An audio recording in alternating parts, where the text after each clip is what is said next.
bastante cosas. En realidad la información, por supuesto, la información decisiva que tenemos desde hace pues apenas un par de horas es bueno, que el jefe del ejército de las Fuerzas Armadas israelíes ha dicho que efectivamente habrá una, y cito textualmente, respuesta al ataque de Irán. Es decir, esto va a suceder, por supuesto no nos pilla particularmente de sorpresa. Sabíamos que el ejército israelí iba a preparar algún tipo de respuesta y de hecho todavía no sabemos lo más importante, que es cuándo y qué respuesta va a ser, porque seguiremos debatiendo eso, pero es la magnitud y el tiempo de la respuesta israelí del contraataque o del ataque israelí contra Irán lo que va a determinar las siguientes fases de la situación de tensión en la región y sobre todo el grado de involucramiento no solo de Irán, sino también de otros actores como Estados Unidos. Decía también el jefe de las Fuerzas Armadas israelíes que el lanzamiento de misiles contra Israel va a tener una respuesta que quizá no vaya a ser coordinada en su totalidad con Estados Unidos, pero que van a intentar, bueno, esto no lo decía, ¿no? Esto es más bien un análisis que en un principio debería estar alineada en cierta medida con la mirada estadounidense del conflicto. Esto es interesante, no sé, Ale, qué consecuencias tiene y por supuesto todavía nos falta lo más importante de todos, que es cómo se va a concretar esa respuesta que el ejército israelí y las Fuerzas Armadas israelíes ya confirman que va a suceder, su aviación entiendo que ya está preparada, lo que no sabemos exactamente es qué significa esa idea, ese análisis de que debería ir en consonancia con la mirada estadounidense del conflicto, que sabemos que es intentar evitar la guerra regional. Muchas ideas te he tirado, nada más acabas de entrar y ya estoy aquí con... No te preocupes, para eso estamos. Yo estoy de acuerdo con lo que habíamos comentado algunas veces de que Israel tiene un equilibrio muy complicado y dentro de ese equilibrio, más que ya las figuras del gabinete, que en el fondo ya da un poco, no da igual, pero el equilibrio es entre Estados Unidos y los más radicales de Israel, que cada vez son posiciones más extendidas en el gabinete, ahora también en el gabinete de guerra. Entonces, no solo se trata del gabinete de seguridad, que es donde efectivamente ahí sí que estaban los miembros de extrema derecha. Lo que quiero decir es que el equilibrio entre la postura de Estados Unidos de hay que proteger los intereses de Israel, hay que proteger la influencia estadounidense en la región, sea a través de Israel como punta de lanza, y no queremos una guerra regional a la que nos veamos arrastrados, se puede conseguir mandando un mensaje dentro del ataque que lance Israel, pero contenido a los niveles que Estados Unidos esté solicitando. Y esto está claro, porque si no, ya se habría dado el ataque que Israel quería lanzar, pero Estados Unidos había señalado que ellos no querían un ataque directo sobre Irán. Pero esto, por ejemplo, es una posición irreconciliable, porque una cosa es escalar la guerra o no escalar la guerra. Se puede llegar a un punto intermedio, pero entre atacar Irán o no atacar Irán es irreconciliable. Lo que buscaban en Israel es un ataque directo a Irán. Parece que eso sí podría ser una opción sobre la mesa, aunque insisten en que será un ataque que tienen capacidad de actuación rápida, es decir, en el momento en el que ellos lo ordenen, que podría ser relativamente sencillo que lo pudieran llevar a cabo. No sé si eso implica que volverían a atacar a un proxy, a figuras iraníes repartidas por la región, porque a diferencia de Israel, con esto del ataque de larga distancia, ¿no? De más de 1.200 kilómetros perdón, de distancia, creo que Irán ya ha sido golpeado en varios puntos, ¿no? No solamente hemos visto ataques en Siria, como el de Damasco, sino a lo largo de toda la zona fronteriza del sur de Siria con los Altos del Golán y también con Líbano. También en Irak se han dado ataques importantes contra figuras iraníes, con lo cual podría darse un ataque contra Irán fuera de su territorio. Una de las cosas que se contemplaba más desde, por ejemplo, medios como la CNN estadounidense era que el ataque se diera sobre una infraestructura concreta, que es algo que, bueno, respondería un poco a lo que ha hecho Irán con Israel, atacando la base de Nevatim en el desierto del Negev, justo desde donde se había lanzado supuestamente el ataque contra el consulado de Damasco. Entonces, encajaría en que se diera un ataque contra una infraestructura iraní, responden dando contundencia con un ataque sobre territorio iraní, pero que no haya bajas, que no haya grandísimos daños. Igualmente, por mucho que este sea el equilibrio del que hablamos, en el que encaja los intereses de Israel, los intereses de Estados Unidos, yo sigo pensando que cualquier ataque sobre territorio iraní ya nos está llevando a una ecuación en la que Irán va a responder sí o sí. Y es algo que igual no estamos acostumbrados a ver, porque hasta ahora no es que se hayan dado esos ataques sobre Irán, pero sí que ha habido acusaciones de que ha habido infiltraciones del Mossad o que ha habido asesinatos selectivos de objetivos iraníes por parte de Israel. Y no ha habido unas consecuencias como las que estamos viendo ahora de un ataque directo, que eso sí es insólito, en territorio israelí. Pero yo creo que ahora mismo no se han metido los dos en un callejón un poco complicado. No digo que no tenga salida, pero es muy complicado salir de él, porque a partir de ahora Israel todos los ataques los va a considerar que tienen que tener una respuesta e Irán lo mismo. Y por mucho que intenten hacerlos simbólicos pero contundentes, no simbólicos como planteábamos al principio, bueno, pues eso de respetar los intereses estadounidenses va por ahí, va yo creo por rebajar un poco la intensidad, pero que sigan siendo contundentes. Es muy complicado, la verdad. Es muy complicado que se pueda desescalar. Tiene pinta de que va a seguir escalando, aunque sea quizá espaciado en el tiempo. Vale, estamos aquí ya, gracias por cierto a Elias Way, a Ucho y también a Chover por esas renovaciones de vuestras suscripciones con Prime. 6 meses, 4 meses, 2 meses. Gracias a todos por renovar esas suscripciones con Prime, que ya sabéis que son manuales, que la renovación es manual. Bueno, es que antes lo comentábamos por el grupo, Ale, y yo creo que esto abre numerosos debates, pero claro, romper la ruptura de tabúes que planteaba Jorge antes por el grupo, para mí es determinante. Es decir, el ataque israelí sobre la embajada iraní, evidentemente yo creo que estamos de acuerdo en que es lo que abre la veda. Es lo que revienta el frágil equilibrio que existía entre los dos actores en el marco de la guerra en Gaza, en el marco de la cuestión de Gaza, en la que Irán estaba teniendo un papel complejo, un equilibrio complejo, intentando evitar la guerra regional. Claro, la ruptura de ese consenso mínimo, la entrada en esa nueva fase entre Irán e Israel, que es básicamente a lo que nos llevó el ataque sobre la embajada iraní, puso a los dos actores en una situación de no retorno y muy compleja de salvaguardar. Porque yo insisto en esta idea que tantas veces hemos puesto encima de la mesa. Irán no podía no responder. Pero me explico, no es solo por una cuestión de mostrar fuerza frente a Israel. Es que en un contexto de escalada regional como el que estamos viendo, una no respuesta iraní frente a Israel, una no respuesta armamentística como la que vimos hace 2 días de Irán tras el ataque israelí contra la embajada iraní en Damasco, justamente es lo que podría haber llevado a una escalada más rápida. Porque podría haber dado a Israel la mirada, la imagen de que podía seguir avanzando en la región, de que podía seguir forzando la guerra regional que hemos dicho muchas veces que le interesa a Israel sin tener consecuencias inmediatas. Entonces, ¿qué es lo que ha intentado Irán con ese ataque? Que hemos dicho aquí, estuvo muchos días avisándolo, era un ataque que no pretendía necesariamente causar daños materiales, daños físicos, daños humanos en Israel, no por una cuestión humanitaria ni mucho menos, sino simplemente porque no era el objetivo que tenía Irán. Irán quería mandar ese mensaje que hemos comentado tantas veces, pero le obligaba en cualquier caso a hacer esa respuesta. Y esa respuesta iraní, con la que, recordemos que después saca este comunicado, que en cierta medida no voy a decir que hace gracia, ¿no? Pero que, visto en el contexto, pues tiene su grado incluso de comedia, ¿no? Que pretendía prácticamente decir, bueno, que por nosotros ya estaba, ¿no? Que este era el fin de la escalada si el resto quería. Claro, por supuesto, ahora han entrado en una situación muy compleja. Porque ninguno puede no responder al otro. O esa es la perspectiva que ellos tienen. Porque si Israel quiere un conflicto en Oriente Medio, quiere una guerra en Oriente Medio, y de hecho quiere que sea Irán, o que sobre Irán caiga parte de la culpa del desatamiento de esa guerra, pues Israel entonces tiene que responder a la respuesta de Irán. Pero al mismo tiempo Irán no puede no responder a los ataques israelíes, porque podría interpretarse como una muestra de debilidad, porque podría interpretarse como una pérdida de liderazgo en la región, en donde sabemos que que Irán es una pieza clave para los actores secundarios, para los actores proxies y para otras entidades estatales de la región. Tiene que mostrar ese liderazgo porque Irán quiere ser el líder regional, quiere seguir siendo el líder regional. Entonces, vamos a un escenario en el que no parece claro en ningún caso una desescalada.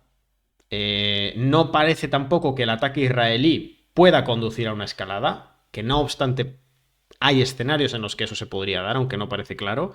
Y sí que es cierto que en el apartado técnico, si se quiere, la respuesta israelí podría llegar a constituir una escalada si es un ataque menos contundente o menos grave que el ataque iraní contra Israel. Porque ahora nos pregunta, de hecho, Mick Paer, dice, has dicho que Irán tenía que responder, no podía matar a algún embajador israelí en otro país. Claro, la respuesta tiene que ser lo suficientemente contundente para enviar el mensaje a Israel. Es que ese es el equilibrio complicado que tienen ambos. No pueden quedarse cortos y no pueden excederse. Esa es la dificultad que tienen ahora mismo. Gracias, por cierto, y Sí, a Ren por ese primer mes con Prime. sí que contemplábamos que el ataque se pudiera dar en una delegación diplomática en el extranjero, pero estaba dentro del rango menor de la horquilla que barajábamos, porque aunque parezca que es gravísimo, y lo es, un ataque a una delegación es en el extranjero. Lo que estamos hablando es que al haber atacado Damasco, justo en una zona como es el consulado, que se considera territorio soberano, técnicamente, ¿no? Pues querían dar un golpe sobre la mesa para también restaurar el equilibrio por tantos golpes que se ha llevado Irán en la región, con ataques sobre distintos puntos del eje de la resistencia que han transgredido distintas líneas rojas y que Irán no ha intervenido, lo ha hecho a través de sus socios. Y claro, dentro de esa línea más baja encontrábamos el dar un ataque sobre Israel que no fuera significativo, ni en forma ni en fondo. También un ataque en el extranjero o un ataque directamente a través de los proxies. Pero una contundencia no se da porque produzcan muertes o porque produzcan destrucción. Eso es más si fuera destinado a escalar directamente la situación, a dar un ataque con un objetivo detrás a nivel militar. Pero un objetivo, si no va a haber una guerra de por medio, lanzar ese tipo de ataques, a no ser que sea por, bueno, disuadir, cosa que en el caso de Israel no funciona así por su doctrina militar, no tiene tampoco mucho sentido. Irán, por lo tanto, lo que tenía entre sus opciones para dar un golpe contundente era que fuera un ataque directo por su parte, que no fuera a través de los proxies, aunque por supuesto le han acompañado, pero que quedara muy claro con esa anticipación que venía la autoría desde Irán. Ese es el primer mensaje, de atacar directamente Israel. Y por eso se le ha dado esta gravedad, aunque como veis no tiene esas consecuencias humanitarias o de destrucción de infraestructura. Hay apenas daños menores, por lo que hemos visto, en la base de Nevatim. No es un daño significativo para Israel, pero si aún así Israel está tan alterada como está a nivel internacional, a nivel interno y preparando un ataque contra el territorio iraní, presumiblemente, es porque la importancia que tiene el ataque directo de Irán es suficiente. Vale, Pero pues bueno, todo eso tampoco esto. significaba que quisieran. Cuando hablamos de que quiere una guerra regional, no significa que le convenga necesariamente una guerra. Es decir, a nadie le conviene una guerra para conseguir sus objetivos. Lo que quieren es conseguir sus objetivos sin necesidad de ir a la guerra, pero como eso parece imposible, ya que bueno, pues están fracasando en la eliminación de Hamas y no pueden eliminar a Hezbollah sin ir a un conflicto armado, pues están intentando que sea el otro el que lo provoque. Por eso hablamos de que Israel ahora mismo le conviene provocar un conflicto más amplio porque no está pudiendo conseguirlo por sus métodos. Y además, bueno, pues nos encontramos con que Netanyahu personalmente tiene un interés político en que continúe el conflicto. Eso es a lo que nos referimos, porque evidentemente ningún país quiere ir a la guerra, ¿no? Es como que van cuando ven que no pueden conseguir sus objetivos vitales, en este caso porque lo consideran así, y no les queda otro remedio. Claro, es que si hacemos de hecho un mapa fijo, digamos, de la mirada de la posición que tienen los distintos actores con respecto a esto, nos salen posiciones muy distintas y sobre todo nos salen variables muy distintas para entender las posiciones de los actores. Porque en Israel hay una cuestión claramente política, de legitimación del liderazgo de Netanyahu, de la compleja situación que tienen dentro de su propio gabinete, también del proyecto histórico del Estado de Israel, por supuesto, y de la mirada que tiene con respecto al resto de los actores regionales, incluso al Islam como religión, o como religión política, y también como religión en sí misma. Eh, Nos permite analizar también o nos obliga a introducir la variable del liderazgo regional que Irán ha pretendido ejercer durante tanto tiempo. Nos permite introducir también la mirada que Estados Unidos tiene sobre la región en este complejo contexto en el que, como tantas veces os hemos dicho, pretende mover hacia el Asia-Pacífico sus principales recursos estratégicos y militares. En este contexto en el que Europa, centrada en la guerra en Ucrania, pero alineada estructuralmente con Israel, tiene una situación muy difícil encima en el marco de las elecciones europeas. Son muchas variables para entender el conflicto y son muchas variables que nos impiden también prever por dónde podemos ir. En cierta medida hay cuestiones que son fáciles de prever días antes. Por ejemplo, bueno, ni hablar del ataque iraní es que no era preverlo, o sea, es que lo estaban diciendo, o sea, tampoco era una cuestión que fuera particularmente compleja. También que el ataque israelí va a suceder, no nos da, no es especial que lo preveamos, ¿no? Pero sí es interesante plantear de antemano los distintos escenarios que puede abrir los distintos tipos de respuesta que da Israel. Eso es lo determinante. Pero bueno, de lo estructural nos dice mucho este conflicto y está llamado, si esto sigue escalando, a reordenar las jerarquías en Oriente Medio. Y además hay una cuestión que parece que está quedando de lado en los últimos días con respecto o como consecuencia de la escalada entre Irán e Israel, que es la situación en Gaza. La situación en Gaza, Ale, por mucho que viéramos en su momento desplazamiento de tropas israelíes hacia el norte, básicamente continúan los bombardeos, continúan los ataques contra infraestructura civil, continúan los ataques contra la población palestina, y de hecho hoy al mediodía os hemos dado una noticia en ese sentido, y en un principio lo que sí no se hable cómo está, por si quieres actualizarlo, es la situación de estos reportes que ya hace semanas que teníamos de la posibles primeros pasos de una colonización israelí en el norte de la Franja de Gaza. Bueno, había una campaña para la semana que viene, me parece, o para finales de esta semana, de los colonos que se estaban organizando, esa conferencia de colonos con cientos de familias judías que querían asaltar la Franja de Gaza para hacer un asalto. En esos casos es cuando se organizan de manera en el momento, ¿no? No casi improvisada, pero porque hay una conferencia para organizarlo, pero sí un asentamiento en Cisjordania es donde se hace, pero ahora lo quieren hacer en Gaza. Claro, aquí, teniendo en cuenta que hay una operación en curso, teniendo en cuenta que en Israel todavía se están haciendo planes para la Franja de Gaza, se está negociando qué influencia va a haber en el futuro, si va a haber una nueva autoridad palestina o qué es lo que va a ocurrir y no se ha completado todavía las preparaciones para la operación en Rafah, pues no sé si lo van a llevar a cabo, ¿no? Pero bueno, es una cuestión que sale de vez en cuando. Hay muchísimas noticias de la sociedad civil israelí que son interesantes porque, claro, igual que se organizan para lanzar este tipo de asaltos y plantar asentamientos en Gaza, de ocupación permanente, pues también nos estamos encontrando con, como dice Edu, nuevos ataques a infraestructura civil. Recientemente creo que ha sido el hospital europeo que había en la Franja de Gaza el que ha sido atacado. Pero bueno, que ya han sido prácticamente todos los hospitales de la Franja atacados. Y también en cuanto a lo de la operación de Rafah, hemos conocido que justo esta semana iba a haber sido, aparentemente, la campaña sobre la frontera, la ciudad de Rafah, pero se ha retrasado porque van a priorizar el asunto iraní por delante de Gaza. De modo que ahora mismo tienen el corredor de Netzarim y una franja de amortiguación, sobre todo de ocupación en el norte, pero no hay presencia intensa como la que ha habido en los momentos de la invasión más crudos en Han Yunis ni en la ciudad de Gaza. Se ha dado una retirada de fuerzas para destinarlas a unos ejercicios que, por cierto, mañana creo que van a dar novedades en el norte de Israel, en la frontera con Líbano, así como en los alrededores de la Franja de Gaza para organizar esa futura operación de Rafah.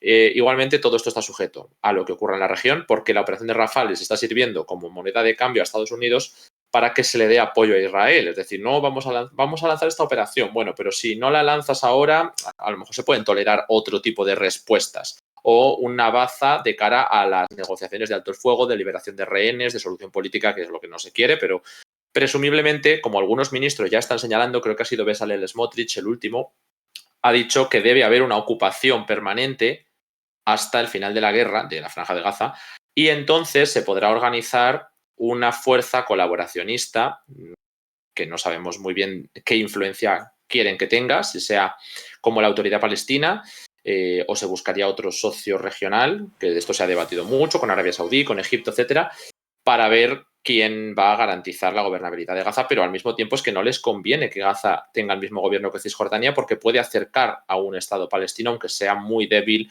a nivel de soberanía. En fin, todo esto se está debatiendo ahora mismo. Entonces, el tema de colonizar, el tema de imponer gobiernos de ocupación o algún tipo de acuerdo de gobierno mixto o un gobierno civil con qué influencia. Todo eso y la operación de Rafah va a estar sujeto a lo que ocurra en la región. Es decir, esto que nos comentaban y también en el chat, de que con los ataques con Irán se va a acabar enmascarando lo que ocurra en Gaza, bueno, yo creo que ya podemos decir que ha ocurrido. Como mucho podremos ver si se revierte, porque vuelva otra vez la centralidad a Gaza, pero ahora mismo la centralidad se encuentra en Irán e Israel. O sea, la confirmación de la regionalización de la que tanto tiempo hemos venido hablando, básicamente. De la crisis, seguro. Ahora, Sí, de la sí. guerra, nos faltan todavía pasos. Efectivamente. Mira, nos hacían alguna que otra pregunta. Pues Jowis, que aprovecha su segundo mes con Prime para dejarnos una preguntita, dice que si Muy sabemos bien. algo de las cifras reales de impactos del ataque de Irán con respecto a ese del 99%. No tenemos más cifras. O sea, la cifra que hay es esa. Creo que han dicho que había, no sé si han sido 7 o 9 impactos, me parece, pero de 300. Creo que es lo que se ha dicho. Lo cual, bueno, no es exactamente el 1%, pero que tampoco es mucho más. Y nos preguntaban también, claro, dice Plaza, que si esperamos movimientos hoy. Todavía es pronto para negarlo, pero yo creo que no será hoy. No sé tú, Ale, cómo lo ves. A ver, aquí hay una especulación.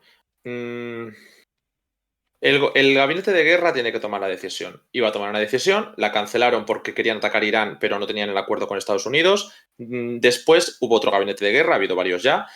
Se dijo que ya se había tomado una decisión sobre actuar. Se iba a hacer un briefing con la oposición para informar y finalmente se canceló. Se dijo que no había habido acuerdo y que por lo tanto mañana sería la nueva reunión en la que se cerrarían los detalles y ya quedaría claro. Entonces entendemos que si eso es cierto, no habría ataque hoy porque se esperaría mañana, pero han dicho desde las fuerzas armadas israelíes que pues tendrían capacidad para actuar rápidamente en el momento en el que se diera luz verde. Si a eso le sumamos el hecho de que bueno, si ya hay acuerdo, hay algunas fuentes que dicen que podría ser inminente, otras han dicho que podría ser esta noche, también lo dijeron de ayer. Y otros plantean que de mañana no. Bueno, mañana tendría que salir una concreción del gabinete de guerra, pues cabe la opción de que sea esta noche y de que simplemente haya sido pues no sé, una distracción. Es que esa opción existe, pero en cualquier caso, si es hoy o es mañana o finalmente cambia de fecha, de producirse creo que debería ser esta semana, porque la semana siguiente ya entramos en recesos políticos en Israel, entramos en festividades y es complicado. Pero bueno, lo iremos No, y que viendo. además, y que además una distancia excesiva en el tiempo entre los distintos contraataques también podría dar la falsa o no tan falsa imagen que Israel no pretende dar de una desescalada. Entonces eso también Israel lo tiene que medir, Sí. evidentemente. Bueno, Mira, la fuente sí. nos planteaban en el chat lo de los proyectiles. Yo no recuerdo ahora mismo la fuente. Sé que he visto que había algunos impactos más de los que decía Israel, pero no muchos más. Entonces, no te quedes exactamente con la cifra, porque ya te digo, no sé si eran 7, 9 o como dices tú, una decena, pero que no eran muchos más. Y cuando hablo de 300, aparentemente, hablo de 300 es entre todo, entre drones, misiles de crucero y misiles balísticos. Vale, vamos a seguir leyendo el chat. Ya sabéis que estamos siempre muy atentos, a lo que nos pongáis en el chat, pero antes un pequeño recordatorio que os queríamos hacer, que ya llevamos más de media hora, no lo habíamos comentado en ningún momento. Por cierto, ahí vimos la renovación de Village para, como siempre, 33 meses ya. Es que lleva prácticamente 3 años aquí suscrito en el nivel 3, así que muchísimas gracias Village por ese apoyo, que ya sabéis que las suscripciones en el nivel 3 son las que más nos ayudan con mucha diferencia, porque tanto económica como el nivel de puntos nos ayudan una barbaridad. Así que aprovecho justo esta renovación de Village para recordaros que Descifrando la Guerra es un medio de análisis internacional, que somos totalmente independientes, que no tenemos financiación de ningún actor, ni de empresarial, ni político, ni partidario, ni gubernamental, ni nada que nos pudiera llegar a condicionar en el trabajo que hacemos, y que si queréis apoyar en concreto el trabajo que hacemos aquí en la plataforma, que ya sabéis que estamos en directo pues en meses como este varias veces al día, si no siempre a las 8:30, 9 de la noche estamos aquí en directo, pues que lo podéis hacer con las suscripciones. La de Prime es totalmente gratuita. Si estás suscrito a Amazon Prime, puedes darle una suscripción gratuita a cualquier canal de Twitch. No te cuesta nada, pero hay que renovarla manualmente. Las suscripciones de pago, que son las que más nos ayudan, las de nivel 1, pero sobre todo las del nivel 2 o las del nivel 3, que eso es ya tremendo. De hecho, si tenéis una suscripción de Prime o una de pago de nivel 1 o una de regalo y queréis cambiarla a una suscripción mejor y no sabéis cuál, pues las de nivel 2 o las de nivel 3, que hay que renovarlas con el ordenador, son con mucho las que más nos ayudan. Y recordad que los que estáis suscritos aquí en el canal de Twitch tenéis acceso todos los viernes a las 12 del mediodía a los directos exclusivos solo para suscriptores, en los que charlamos con vosotros de una forma un tanto más distendida. Así que nada, os queremos agradecer todo el apoyo que nos estáis dando a través de las suscripciones y animaros, veis ahí esa meta de 900, todavía nos faltan unos cuantos para llegar, pero a ver si a lo largo del directo de hoy pues podemos llegar a esa meta de 900 suscriptores aquí en Twitch. Muchas gracias por el apoyo y Ale, voy a proyectar aquí este descuento del 30%, no sé si lo quieres resumir rápidamente a lo que van a poder acceder si utilizan dónde pueden utilizar este código de descuento. Sí, porque como ya os decimos siempre, ya que aquí hay tanta gente viéndonos y damos la inmensa mayoría de nuestro contenido gratis, pero hay mucha gente que nos da apoyo en Twitch, pues queríamos recompensaros dando un código de descuento solo para vosotros, porque solamente es para la gente de Twitch, que son los que veis este contenido y os vais a enterar del código, ¿no? Entonces, poniendo la palabra 30 a la hora de suscribiros, pues os hace un 30% de descuento en los planes anuales, básico y premium, porque así también creemos que ya que estáis aquí dándonos el apoyo, pues que podáis acceder con alguna ventaja o descuento al contenido de la web, que ya digo, intentamos dejar siempre el máximo en abierto, pero pues por ejemplo están los seminarios, está la newsletter, están todos los artículos exclusivos y los seminarios además los hacemos, o sea, incluimos todos los que se han hecho hasta ahora, más los que se van a hacer en el futuro. Y además es que el último, el de Israel y Palestina, es imprescindible, yo creo, para entender este conflicto a nivel histórico, a nivel de cada uno de los actores, la evolución de los mismos. Me parece muy interesante, que yo he podido verlo, pero vamos, que estando incluido, pues es el mejor momento que hay para aprovechar el descuento. Y Bueno, por es que eso mira, precisamente es que además en el sí, chat nos preguntan por un canal para poder donar, y como en en la Twitch hay un página web. porcentaje que se queda a la plataforma, pues por eso siempre estamos promocionando la web. No es porque nos guste hacer promoción de una plataforma teniendo aquí otra, sino porque precisamente aquí la empresa Twitch se queda un porcentaje, mientras que si lo podéis aportar y queréis en la web, podéis contribuir a que exista este contenido y que no se lleve ese porcentaje otra empresa. Hay que Y decir que además así cada os vez, damos cosas a cambio, ¿no? claro, Que apoyáis un contenido, pero os damos ventajas allí. hay que decir, lo podemos dar en primicia ya, que gracias a que muchos de vosotros habéis optado en este tiempo a los planes de pago en Twitch en lugar de los planes con Prime, desde mayo nos cambian las condiciones aquí en la plataforma. No hemos conseguido el mejor de los escenarios, pero hemos conseguido un escenario porcentualmente mejor del que teníamos antes. Y todo eso ha sido gracias a que muchos de vosotros que teníais una suscripción con Prime habéis decidido convertirla a una suscripción de pago mensual. Así que nosotros os agradecemos enormemente a los que ya estabais en el suscripción de pago y a aquellos que habéis pasado a ser suscriptores de pago. Y a los que queréis seguir en Prime, pues oye, os lo agradecemos también porque también os ayuda, te quiero decir. Y en la página web tenemos ahora disponible además un nuevo plan. Ale, el plan embajador. Lo proyecto aquí por si quieres comentarlo. Sí, como hemos dicho, pues teníamos estas opciones para el que pueda aportar un poco menos, que pueda acceder igualmente a los contenidos con un descuento, pero el que pueda aportar un poco más y quiera hacerlo, pues hemos creado esa opción nueva en la que os incluimos pues eso, los contenidos del premium más la taza de merchandising de Descifra como un detalle, vaya, porque al final es por el apoyo, porque nos estáis dando un apoyo extra. Y veo que hay gente que ha apostado por ello. Y bueno, nosotros siempre somos los primeros que queremos que la información esté al alcance de la mayoría, y por eso abrimos planes de distintos precios e intentamos que a los planes que incluyen más cosas podáis acceder los que tienen menos ingresos y los que tienen más pero quieren apoyar a ambos. Así que ahí tenéis las nuevas opciones. Bueno, pues volvemos entonces. Ale, mira, nos dicen, en unas horas Israel atacará a Irán, os va a tocar trasnochar. Ya hemos dicho que ese escenario no lo descartamos. Por Yo no lo ahora descarto, ¿eh? Yo no lo no descarto. podemos decir que va a ser hoy. Es cierto que el ataque de Irán tuvimos la confirmación a las 10 y algo A de la noche, las... ¿no? Sí, Si sí, no pero recuerdo también mal. tardó muchas horas A ver, en llegar. si eso llegase a pasar, vosotros tranquilos. Yo me he dejado el móvil con sonido por si alguno de mis compañeros de Descifrando la Guerra que se va a dormir más tarde, que hace la cobertura siempre ahí un poquito más tarde, me pueda llamar. Pero bueno, yo entiendo que si no es hoy, pues será mañana o si no será pasado mañana. Así que para eso es tan importante que nos sigáis aquí en Twitch y marquéis la campanita. Eso es lo último que tenéis que hacer todos. Vamos a seguir con las preguntas. Sí es. Mira, dice Mick Park que quién es el que más trasnocha. No sé, yo tengo varios compañeros. Yo soy de dormir bastante, tengo buen sueño. No me voy muy pronto, pero 12:30 o así suelo estar durmiendo. Pero yo tengo que reconocer que hay compañeros de Descifra que me despierto y a las 2:30, 3 han mandado alguna que otra noticia, ¿eh? Y uno A de ver, ellos el es tema es a que, veces. pero no soy nunca el que más, porque No. es verdad que lo bueno, o no sé si es bueno, pero bueno, es la característica es que siempre hay alguien. Entonces, ya sea por la noche o por la mañana, casi nos damos el relevo, prácticamente. Creo que hay como un par de horas en las que no hay nadie. Sí, sí, no, es cierto que además cuando ocurrió, yo creo que fue en el ataque del 7 de octubre, me parece, tuve llamada, será un sábado, creo, ¿no?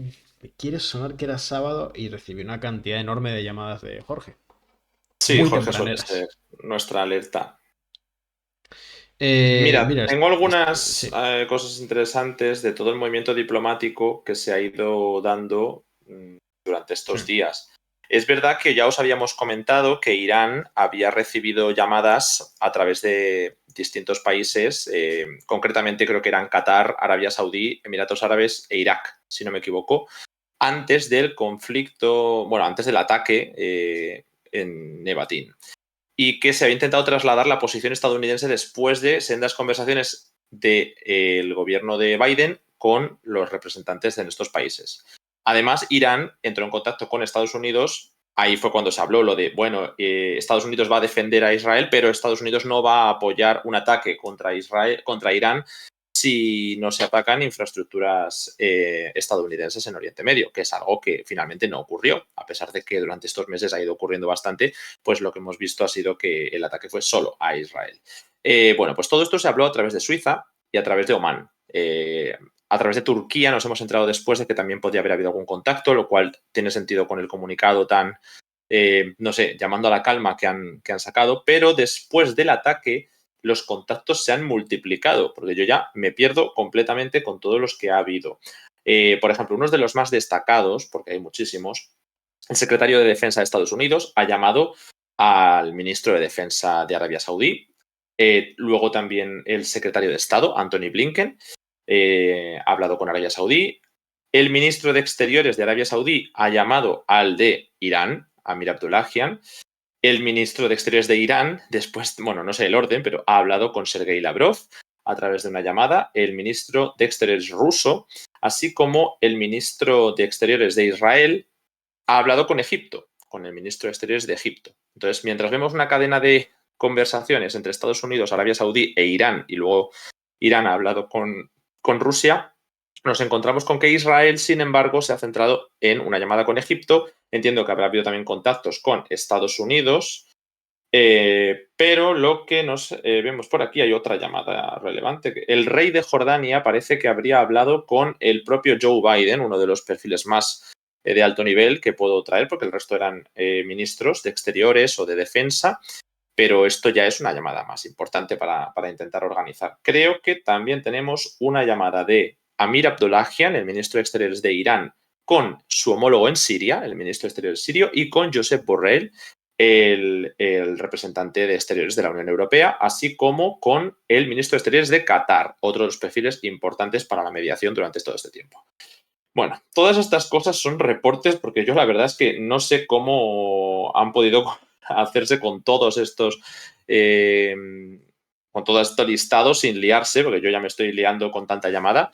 Pero bueno, lo importante es demostrar que hay un movimiento frenético, diplomático, entre los distintos actores regionales, que son los que tienen influencia. Lo digo porque estamos viendo mucha gira europea y muchas cosas, pero los que tienen mucha influencia aquí están siendo los países regionales. Y lo hemos visto con Turquía, lo hemos visto con Arabia Saudí, con Emiratos Árabes, con Jordania, con Qatar y con Omán. Ya, es que son un montón de países que están teniendo un peso destacado. Bueno, y Egipto también. Así que nada. Sin embargo, hemos publicado una que nos ha parecido especialmente relevante de tantas y tantas que habrá habido, ¿no? Que es la del ministro de Exteriores iraní, que he comentado que ha hablado con Siria, con Rusia, y creo que he dicho con Qatar, ya me pierdo, y con la Unión Europea, ¿vale?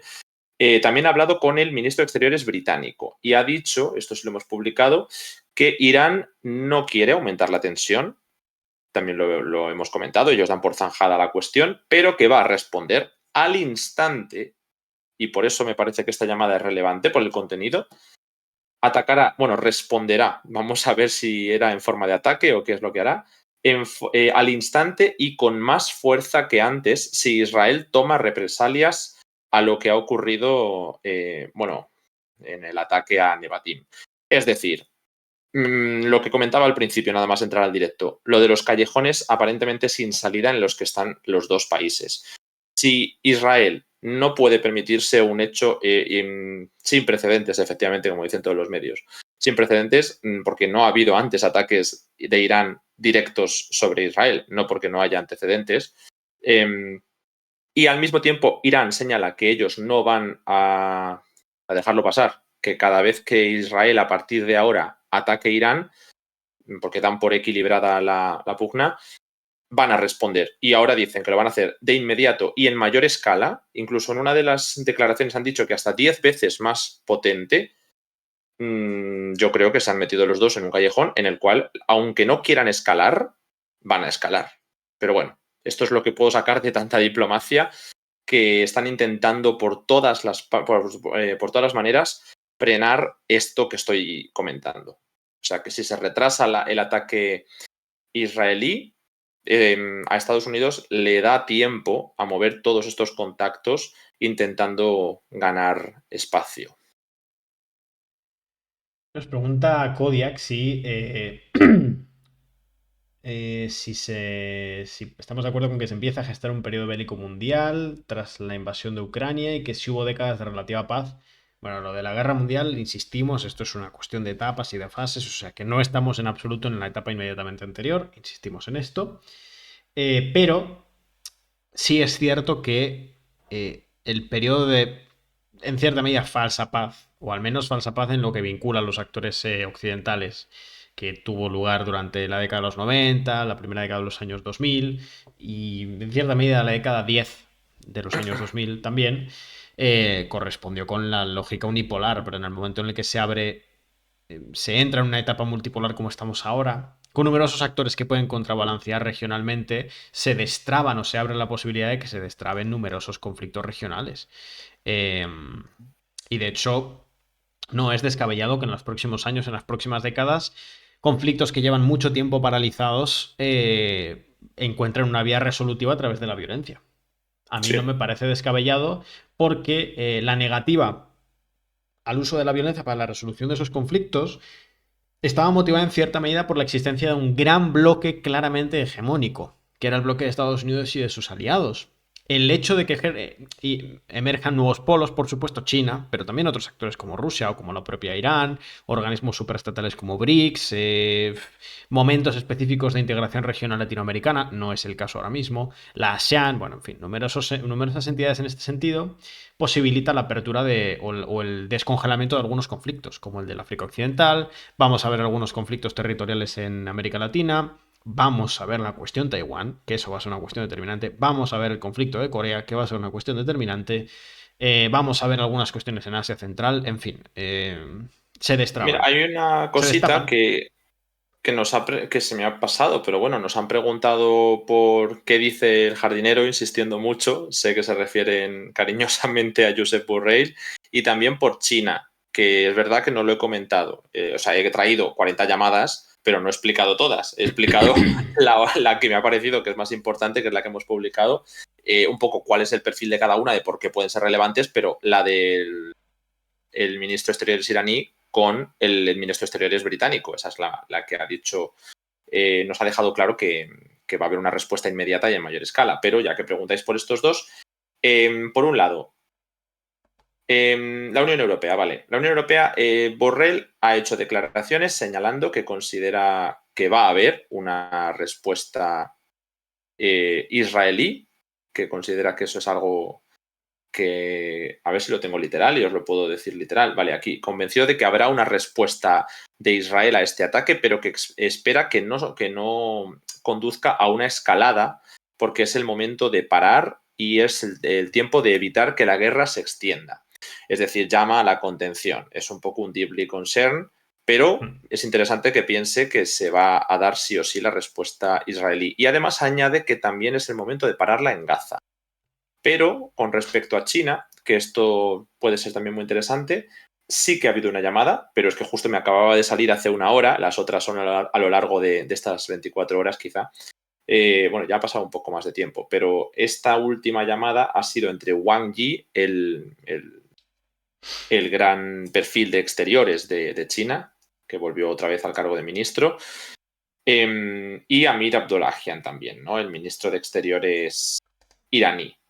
Y esto es interesante porque Wang Yi, según este reporte que veo, que ahora mismo no tengo clara la fuente, vale, es de un corresponsal que trabaja en varios medios de comunicación occidentales, pero dice que Wang Yi ha condenado con gran fuerza el ataque de Israel en el consulado iraní en Siria y se ha posicionado diciendo que considera justas las demandas de Irán en el Consejo de Seguridad de la ONU y que Irán y China son socios estratégicos. A mí esto me parece un apoyo bastante claro, pero bueno, como digo, es un reporte, no tenemos el contenido completo, hay que contextualizarlo. Yo no lo publicaría tal cual, es decir, yo necesitaría contrastar más cosas, pero para los que habéis preguntado creo que puede ser un anticipo interesante. Vale, pues tenemos alguna pregunta más por el chat. Enseguida, en cuestión de minutos, haremos la primera transición. Van a venir mi compañero Manu, mi compañero Ángel, por fin lo volvemos a tener aquí después de unos días. Muchos habréis disfrutado de ese seminario que he ofrecido sobre el conflicto palestino-israelí y que tan presente está y al que, por cierto, podéis acceder si tenéis la suscripción premium de la página web. No sé, por cierto, Bastian, que te veía ahora por el chat, si has recibido ya todo el procedimiento para esa suscripción premium que ganaste en el sorteo. Pero bueno, si es así, pues coméntanos a ver si estás disfrutando de la misma. Y que nos comentadnos, si hay algún embajador, alguien que se ha hecho embajador con esa nueva suscripción mecenas, más o menos que tenemos, llamada DLG Embajador, que nos lo haga saber ahora por el chat y así, pues le agradecemos. Y empezamos a tener ahí los nombres de los embajadores de Descifra. ¿Qué más tenemos por aquí? Vamos a ver. Nos preguntaban. Pues mira, nos pregunta Mick Paer que cuál es la importancia de Francia, de la Unión Europea y de concreto Francia, ahora mismo en la cuestión de Oriente Medio. Bueno, eso también es interesante porque justo teníamos las declaraciones de Emmanuel Macron en las que ha confirmado, ya no estamos hablando de mediación ni de postularse a favor de Israel, que es algo que ya hemos visto durante meses, sino que han ayudado activamente en la intercepción del ataque de Irán. Durante las primeras horas se planteó que había sido directamente Jordania, Estados Unidos y Reino Unido, pero que Francia había dado un apoyo indirecto a nivel técnico. Bueno, pues por lo que habría dicho Emmanuel Macron, han ayudado a la intercepción, ha pedido que no haya una escalada por parte de Israel, es decir, otra vez un poco el perfil de Estados Unidos, de, bueno, pues apoyamos a Israel, ayudamos en su defensa, pero que no escale, ¿no? Ha pedido aislar a Irán, esto también es interesante, y convencer a la región de que es una amenaza. Esto es una escalada un poco del lado de Israel, ¿no? A nivel diplomático, decir estas cosas por parte de Francia, desde luego, es buscar la ruptura. No hay ningún tipo de esperanza. Lo digo en el sentido de que hasta hace poco, no tampoco, ya ha pasado tiempo, se estaba negociando el acuerdo nuclear con los países europeos. Y ahí estaban los franceses y estaban otros países que sí querían mantener el acuerdo nuclear con Irán y era Estados Unidos el que no quería. Entonces, bueno, pues ahora vemos que Francia está, igual que ha pasado con Rusia, en una retórica de romper con Irán diciendo que hay que aislarlo y que es una amenaza de la que hay que convencer a la región. Además, ha hablado también Francia de que hay que aumentar las sanciones. De nuevo, esto parece casi una vuelta a los tiempos de Trump, ¿no? Con esa política de máxima contención. Y ha pedido la paz y una tregua en Gaza. Pero esto pues lo pide también Borrell y poca relevancia tiene, porque no tienen capacidad de imponerlo. Quiero decir que la tiene es Estados Unidos. Vale, vamos a ver entonces alguna preguntita más. Enseguida ya hacemos la transición. Bueno, pues nos preguntan por Erdogan y Putin. ¿Qué posiciones han tenido? Nos pregunta Bastián. Evidentemente, Bueno, actores importantes en la región, por supuesto, sobre todo contrariamente a Erdogan. lo que han dicho los medios de comunicación, creo que Putin no ha hecho un comunicado público. Vamos, creo que Rusia se habrá pronunciado, no he visto la declaración porque ahora mismo no está teniendo mayor importancia. Puede llegar a tenerla, pero ahora mismo no la está teniendo, pero es falso lo que se dijo de que Putin había asegurado que iban a intervenir a favor de Irán si Estados Unidos participaba. Eso es falso. Y Erdogan, pues lo de siempre, ¿no? Que también os he planteado antes que ha actuado de mediación el gobierno turco, a pesar de que llevan unas semanas especialmente duras dentro de los últimos meses de escalada retórica con Israel, diciendo que iban a romper parte de sus vínculos con Israel, pero la realidad se quedó en que suspendieron algunos vínculos comerciales y luego buscaron formas de evitar que afectara realmente a la economía comerciando a través de terceros. Se planteó mandar una flotilla hacia Gaza, pero no se atrevieron tampoco. Yo creo que en los tiempos de Mavi Mármara no han vuelto todavía. Y bueno, Turquía sí que ha subido mucho el tono, pero no está entre los países más beligerantes, no es del eje de la resistencia. Simplemente hay que recordar que el gobierno de Turquía es islamista.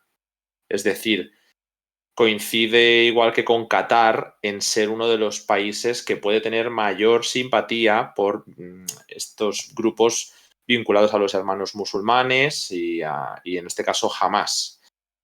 Puede llegar a tener algún tipo de simpatía mayor y ha acogido a algunos de los líderes, pero hoy en día, por mucho que Hamas sea un grupo más vinculado a Qatar económicamente que a Irán, casi se puede decir que políticamente el vínculo ya es más con Irán que con los islamistas, ¿no? Que no es tanto solo la cuestión ideológica, sino la cuestión estratégica.